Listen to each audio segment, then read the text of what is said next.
Developing today, growing criticism of Meghan Markle.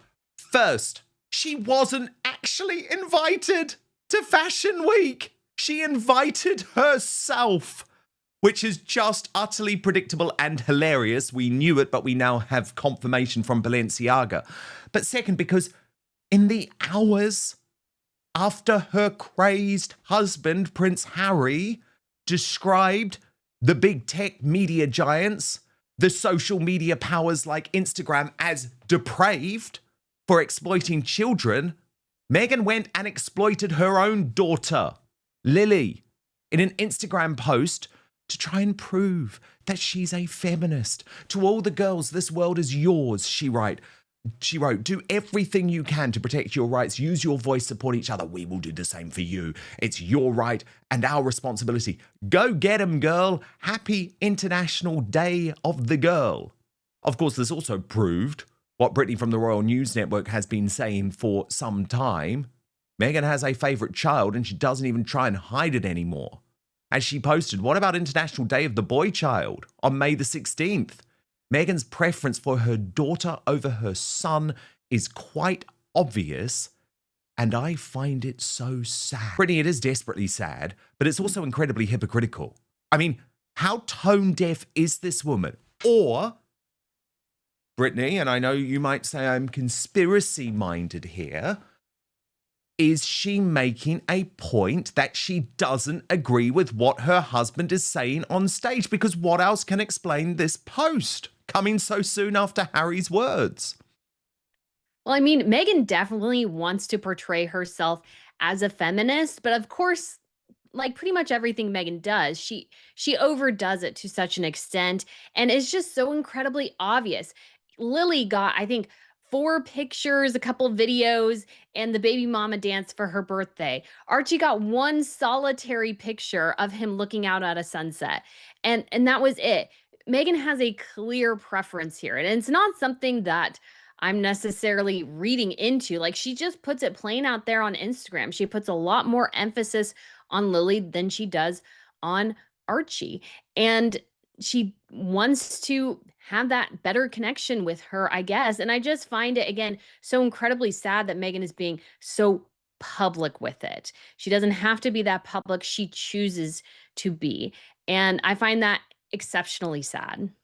Of course, and as Stephanie Sidley pointed out too, there's another irony that she posted this on Instagram only 6 days after she endorsed Balenciaga. She is unhinged, and you can see the Balenciaga very disturbing child sex picture, at least one of them there. Now, Shooter Scoop, Rob Shooter, reporting that Prince Harry is fuming. He writes, he went to court for privacy. Now she's putting their daughter online. That's according to an insider. His reporting, Brittany, Shooter Scoop has learned that Prince Harry is fuming over Meghan Markle's decision to post new photos of their 4-year-old daughter, Princess Lilibet, on Instagram. The Duchess's tribute for International Day of the Girl might have won hearts online, but it's reignited one of the couple's oldest arguments: privacy. Harry's deeply uncomfortable, one royal insider spills. He spent years fighting tabloids and paparazzi to protect his kids. Now Meghan's the one putting them back in the spotlight. The post showing barefoot Lilibet twerking in a field was meant to be empowering, but for Harry it was exposure he didn't approve. He found out almost when the rest of us did, says the source. He thinks she crossed a line. Friends insist Meghan's motives were pure. She sees it as celebrating her daughter and inspiring other girls, but Harry sees it differently. It's a clash of principles, the insider adds. She believes in visibility. He believes in protection. That tension has never really gone away. So Rob Shooter, Brittany, says actually this is all now out in the open. And of course, I first reported it was right back in February. Harry's fury. Do you remember when Meghan was sent home from the Invictus Games? And she purposefully used that time when Harry was away and things were tense between them to put the children on Instagram for the first time. And it's ramped up ever since. The love hearts get a little bit smaller. The angles become a little bit more obvious. And Harry is almost powerless to stop her. He is. And this is what he should have known would happen, though, because Meghan has always been desperate for the spotlight. This was there from literal day one. And she was constantly teasing him on Instagram when they were dating, trying to get people to catch on to that. So she was always going to exploit the kids on Instagram. That's part of the reason she's on it. And when it comes to the kids, she will put them on there more and more, especially as things get rather bad for her otherwise. The kids will be, I think, fully revealed at some point when the coffers are really starting to dwindle because they need the kids probably in order to make more money. It's always going to be about the money for Meghan. She'll exploit pretty much anyone, even the death of her mother in law, to make money. That's sort of who Meghan is, in my opinion. So this should not be a surprise if Harry is mad. Well, he should have chosen a different wife. Like that's that's at the end of the day. Meghan's going to do what she wants to do, and we have been told several times she wears the pants in the relationship. If Harry wanted to change that dynamic, he should have done that at the beginning of their relationship because Meghan's the one running the ship and she's going to do what she wants. Absolutely. And the thing is, Brittany, that was proven when it came to the high-end fashion, because for a long time, we've known that virtually every high-end fashion brand has said no to any type of official tie-up with Meghan Markle. The risks for them have always outweighed the possible publicity. So Meghan Markle got to Balenciaga. Everyone is wondering how. And there were some reports that she had invited herself, but it almost felt too extraordinary because, of course, the head, the new head of Balenciaga, Paolo Piccoli, he had dressed her. So the thinking was, well, no, this must be a way for them to try and move on from the Kardashians or move on from the child sex scandal. But the cut, which has become a real thorn in the side, actually, of late for Meghan Markle, in an interview with Piccolo over the weekend, reveals, no. She actually did invite herself. He said it. The question from the cut was, Meghan the Duchess of Sussex made a surprise appearance at her first Paris Fashion Week show wearing 2 custom looks. How did that happen? He replies, Meghan and I met some years ago and we've been texting ever since. She reached out and said she'd love to come to the show. There was no strategy or big orchestration. I didn't tell anyone she was coming because I wanted it to stay a surprise, and fashion real surprises are rare, and this one was beautiful. But as Queer Lips of Truth put it, Meghan Markle exposed again. Contrary to her spokesperson's interview to People magazine and the claim of the Sussex squad, Meghan was not invited by the Balenciaga creative director. Meghan invited herself to the show for publicity purposes only. And Brittany, you also wrote, per the cut, Meghan Markle apparently invited herself to the Balenciaga show. I'm sure the new creative director was thrilled about the publicity it would bring, but I'm not sure it landed exactly how he wanted. Will future invitations be in the offing? That's up in the air. But it is extraordinary, Brittany, because this does, I guess, play into this point that Tom Bauer has been making of late. There is a certain grit, determination, and shamelessness connected to this woman, where she does keep asking, and it's like she'll keep asking Taylor Swift and Beyonce for the interview. They'll keep saying no. She'll keep asking Valentino for the invitation to their show. They'll keep saying no. But eventually she got Balenciaga to say yes. She will never stop asking. I mean, it's almost like a sort of form of autism. She doesn't feel shame. She really doesn't. And you got to give her credit for trying constantly. But this was sort of you could say a perfect storm for Balenciaga because they had this new creative director. It was a way sort of maybe to get the child sex exploitation ad campaign they had sort of away from people's minds. And I'm not sure it played exactly how they wanted it because all it did was remind people of that instead. But it's completely shameless of Meghan to invite herself. And this whole idea that she has this really strong friendship with this designer is, I think, complete fabrication. They probably text maybe a couple of times a year. Maybe she asks him for something and he says yes or no. I'm sure that's the extent of their texting relationship. And she wanted something big and flashy. And so He's the new creative director at Balenciaga. It was his first show, a great way to get publicity for it beyond the normal. And so they went with it. But do I think any big designer brand is clamoring for a partnership? I just really don't think so. She is so toxic. She even proved it with the Paris trip. She had no chill factor and she sabotaged it herself like she does everything else. If she hadn't done the video near the tunnel where Diana died, if she had actually stopped acting like Zoolander and behaved sort of like a normal person, she might have been okay. But this whole thing was an epic train wreck. Balenciaga got some publicity out of it, so I'm sure they're somewhat happy. But do I think anybody is like, yes, Meghan Markle for next Paris Fashion Week? No, absolutely not. No, totally, because Balenciaga is a troubled brand, and it's certainly a troubled brand because of its perception. And remember, it's already a brand that has its biggest celebrity link in Kim Kardashian. Now, Brittany, it was weird seeing Meghan with Anna Wintour. And a lot of people thought that this opened the door up to Vogue magazine, even though, by the way, her fashion, Meghan's fashion, and I'm not a fashion guy, Brittany, but it's terrible. I mean, that one pointed out alongside this photo, this woman wants to have a fashion brand. And it really is worth sometimes just considering, like, really? Really? Like, this is no Victoria Beckham, okay, who had that natural sense of style. But Brittany, you say that you are sure that Meghan is now angling for a Vogue cover. And there has been a lot of speculation that that is already happening after she was spotted with Anna Wintour's successor in New York over the weekend. What do you know is going on here, Brittany? Well, I imagine Megan, of course, is always looking for publicity in any way that she can get it.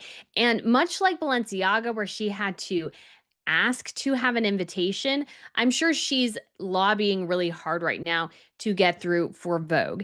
And the reason that is that Megan is always looking for a cover. She's always looking for publicity. She's always looking to sort of revamp herself. But the problem Megan's having anymore with all the interviews is it's always same old, same old. How many more times can we hear about the soap story? I mean, she's starting to have to embellish it to make it more interesting. And I feel like this is going to be another example of sort of the same old interview. And Vogue is not doing, I don't think, super well. Obviously, it's gone quite woke. And so a lot of people don't buy it anymore. People don't buy magazines anyways. That's sort of a harder sell. And so I don't know if she'll get the cover. Maybe she gets an article or two, but is she angling for it? I'm sure she is. Brittany, of course, we knew we were going to get the Team Harry propaganda. It was inevitable. And we knew it was going to come from only a few sources, because we know which sources Harry's friends are speaking to and briefing to. And almost like clockwork, it came from Charlotte Griffiths in the Mail on Sunday. And it is just worth sharing to you because it does show you how Harry sometimes tries to defend the indefensible when he is doing his PR spin. So this is how Charlotte Griffiths tried to spin the whole Paris disaster in the Mail on Sunday over the weekend. The headline, Harry's anger as memory of Diana as is used as a stick to beat Meghan with. And this was the reporting from Charlotte Griffiths. A week on from that surprise appearance at Paris Fashion Week, and sources close to Meghan and Prince Harry remain agog. The British friends of the prince characterise her appearance at the event as beyond belief. The Californian end are more expressive and say things as, that was fucking wild. In some ways, and let's be clear, these are the ways that matter to Meghan. It was a triumph.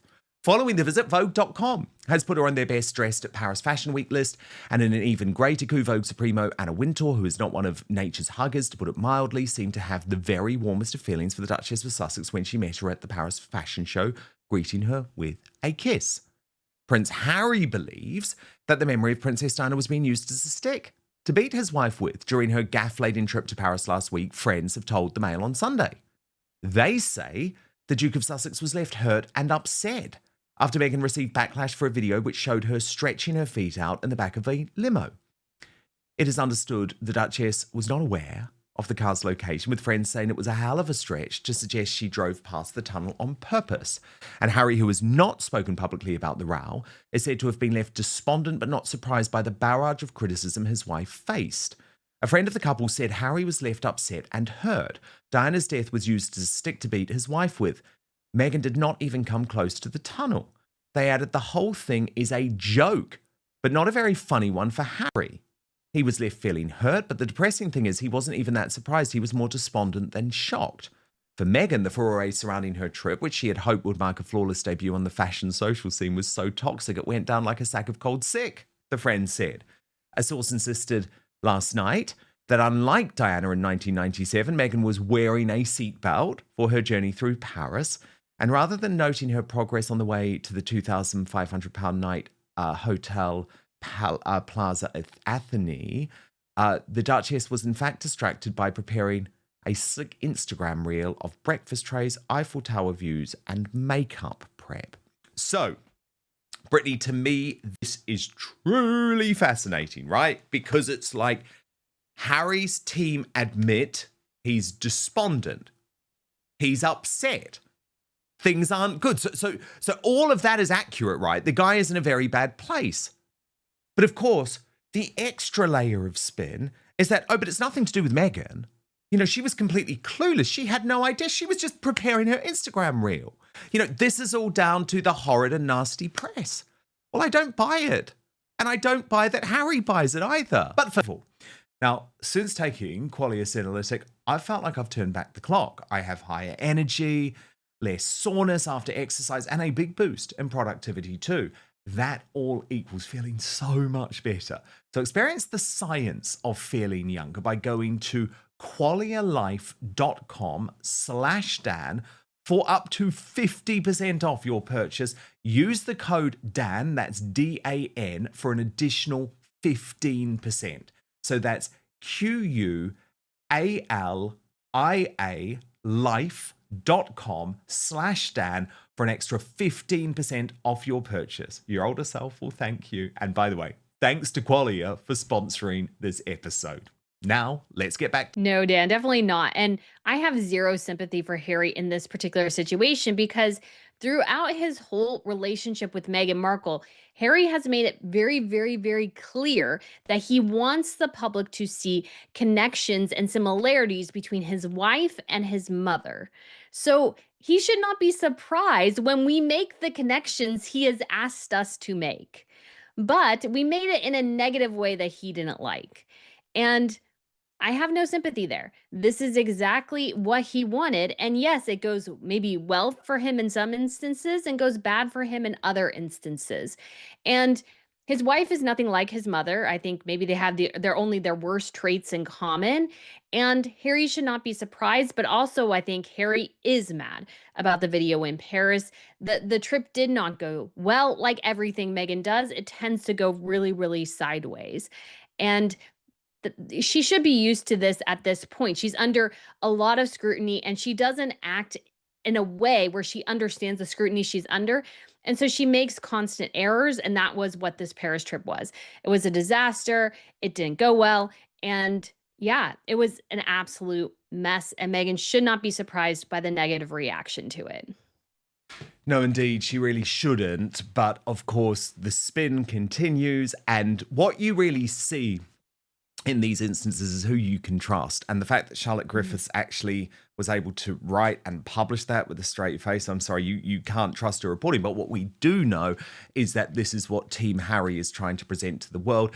And at this point, despite the fact that their principal is so unhappy, so devastated, so clearly furious with his wife, and they have to acknowledge that in some way, but at the same time they also try and protect her. It's messy. It's very messy. I used to see this with the Beckhams over the years. I mean, they've sorted it out now, but there was a time when David and Victoria Beckham had their own staff members briefing against one another because they obviously had their own priorities, and it can become very, very uncomfortable. There was another huge development over the weekend, though, Brittany. Harry's new meltdown over security has sent his relationship with the King Charles, back to square one. It is a truly astonishing decision. According to Taz, sums it up this way: here we go again. He will never stop trying to get back his full UK taxpayer-funded security. He's back to writing angry letters and demanding that he's given different treatment. He had Met Police sweep his damn hotel recently. He gets enough protection as it is. Just bugger off. And then Roy Anika reporting in the Sunday Times, I would say this has come direct from the palace, Brittany. It's not going to help matters. We're back to where we were. And in fairness, Brittany, this does mean that King Charles was right. That Prince William was right, that Prince William was right to warn King Charles not to have this meeting, because he just shut up about security for all of 5 minutes. Now that the UK has a new Home Secretary in Shabana Mahmood. Shabana Mahmood, by the way, for American viewers who don't know, a hard leftist, right? So Harry's thinking, okay, we've got an extremist, a hard left extremist in as the new Home Secretary. We're going to go again. To hell with my father. It's completely nuts. And Tom Sykes, writing on this, Brittany, Prince Harry's fragile reconciliation with his father, King Charles III, has collapsed after the Duke re-upped his demand for automatic taxpayer-funded police protection when visiting the UK. So there you go. Back to where we were. Mm-hmm. Predictable. It 100% is. Harry is obsessed with his security. And what Harry did actually with Mexit and losing his security was to speed up the inevitable. What would eventually have happened to Harry, even if he had been a working royal, is that at some point he would lose the 24/7 security and he would go to more of the arrangement that his uncles and aunt have, or pretty much his uncle and his aunt have, which is they get security on royal engagements. They are somewhat secured under the apparatus of a security arrangement on their properties, but they do not get 24/7 all-day security like the Waleses do and like King Charles and Camilla do. That was always going to happen to Harry. It's why they didn't offer security protection for Archie, is because they're constitutionally irrelevant. And as time goes on, as the Wales' kids start having kids, Harry will go from fifth in line of succession to 6, 7, 8, 9, 10, and below, most likely. And so Harry's reality here is one that I think that he's always been terrified of, which is irrelevancy. But Harry dealt with it in the completely wrong way, which was instead of to work hard and gain the respect, so even if things changed over time, his status grew, much like Princess Anne. Harry just basically threw a temper tantrum. He's still on the floor screaming and wailing and throwing his arms and legs up in the air, all trying to get the world to pay attention to his security needs. But the reality remains he's not constitutionally relevant to the UK anymore. This was always going to happen. And that he's still demanding this is just absolutely crazy. It's not going to end well for him. And I think it's a time for King Charles to say, Harry, if you want a relationship, this has to change. If it doesn't, then let's think about removing the security risk from you, which means you're placed in the line of succession and your titles. That solves the whole problem right there. Honestly, Brittany, Charles has to wake up. He has to wake up now. It's like, we warned of this. It was obvious. It was predictable. The leaks happened immediately. Then the security thing happened. Now you're right back to square one. Strip the titles. Just strip the titles. Honestly, I've been saying it for a long time. That's what needs to happen now. And there's no need for Harry to return to the United Kingdom either. He can do a private visit to Balmoral if he wants to be a decent man and allow his father to see his grandchildren. He's not a decent man, so he probably won't. And that was proven with another court humiliation for Harry over the weekend. I cannot emphasize just how bad the past 48 hours have been for Harry and Meghan, Brittany.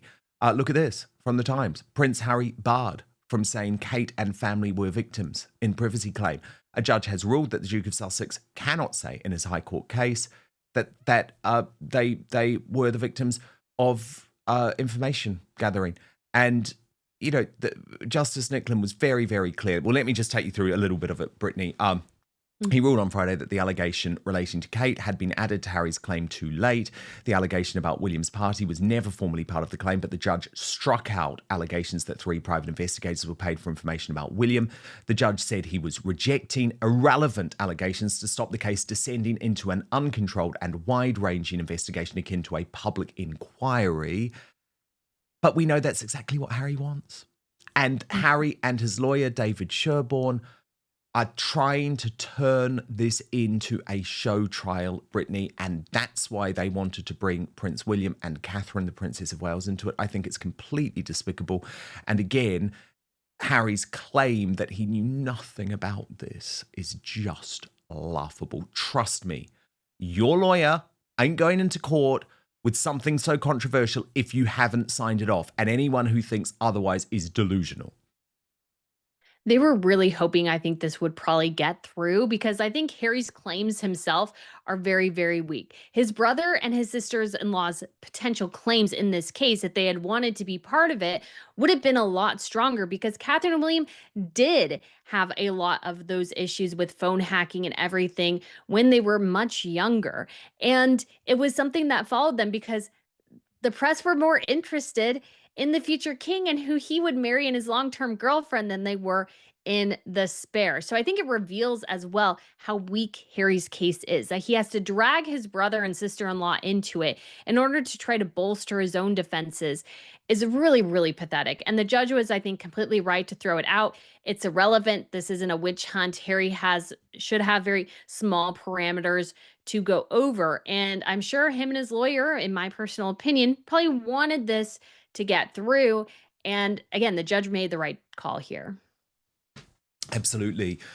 Brittany, of course, another major royal story over the weekend revealed by the Mail on Sunday and The Sun. This new email that Prince Andrew sent to Jeffrey Epstein on February the 28th, 2011, is damning. Utterly damning. He writes, "I'm just as concerned for you. Don't worry about me. It would seem we are in this together and we have to rise above it. Otherwise, keep in close touch and we'll play some more soon. A. HRH Duke of York." And Brittany, what was very interesting to me about this is my good friend, Lady Colin Campbell, who is, of course, a regular here on Outspoken, who has been incredibly supportive of Prince Andrew throughout. She's had enough. She posted after the revelation of this email, "To me personally, it is a matter of considerable perplexity and disappointment that Prince Andrew and Fergie have shown themselves to have been so disingenuous with regards to their friendship with Epstein. I appreciate that they felt trapped in an invidious position from which they needed to extricate themselves with what we can politely call finesse. But the emerging two-facedness of the couple is showing how foolish they truly were. As someone who got caught up in his duplicitous denials to the extent that I ended up having to sue the Daily Mirror for libel, thereby involving me in nearly 4 years of the most stressful litigation, I feel I am well placed to observe that all they needed to do, and should have done from the outset, was play with a straight bat. They could have and should have said what everyone with even peripheral knowledge of the matter believed, including Peter Mandelson and Tony Blair.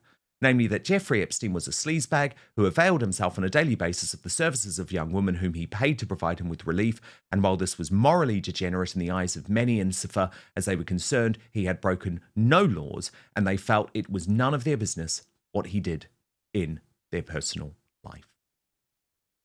And Brittany, I think the fact that Andrew's lost Lady C with the release of these emails is quite a significant moment.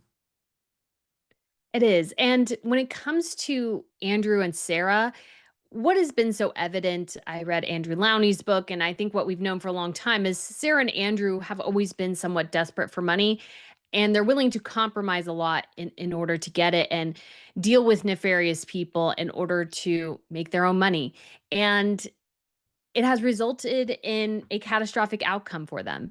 And it's a lesson I think definitely Harry and Meghan should take here. But Prince Andrew has obviously just completely broken moral compass when it comes to Jeffrey Epstein. And I'm sure he was engaged in a lot of, let's say, nefarious aspects, maybe, perhaps, maybe that's not the best way to put it, but had to be somewhat aware of what Jeffrey Epstein was up to and wanted to look the other way, wanted to continue this friendship, even though every single person, I'm sure, with half a brain was going, Andrew, stop, stop, stop. And he just couldn't. He couldn't take the advice. And this is the end result. It should not be a surprise to anyone that this is what had happened. This was always in the cards. And Jeffrey Epstein was definitely the downfall of both Sarah and Andrew, because Sarah had her own issues with an email to Jeffrey Epstein a couple weeks ago that were revealed. And so this is a natural outcome for a series of very, very poor decisions on behalf of the Duke and Duchess of York. Indeed. Brittany, we will get much more into this story as the days go on. And of course, for all of the best royal analysis of monarchies across the globe, make sure you sign up to RNN, the Royal News Network, which you can find on YouTube and also on X. But Brittany, we love having you. In the month of June, Emily Robinson became the 10th communications chief to work for Prince Harry and Meghan. The Duke and Duchess of Sussex, in a period of 5 years.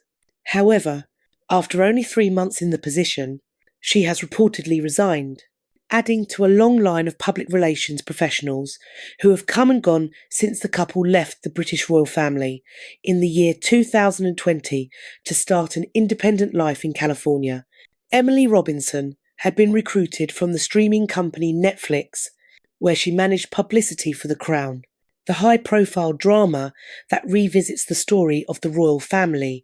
Her previous work included episodes that portrayed Prince Harry wearing a German soldier costume from the Second World War, and storylines sympathetic to the businessman Mohammed Al-Fayed. People close to Robinson have said that she is not known as someone who gives up easily, which suggests that her decision to leave was due to significant challenges in the role. Insiders revealed that she made the decision herself a few weeks before the news became public. Royal observers were unsurprised by her resignation. Commentators familiar with the couple's working style described the Sussex household as difficult to manage and said that staff rarely stay for long.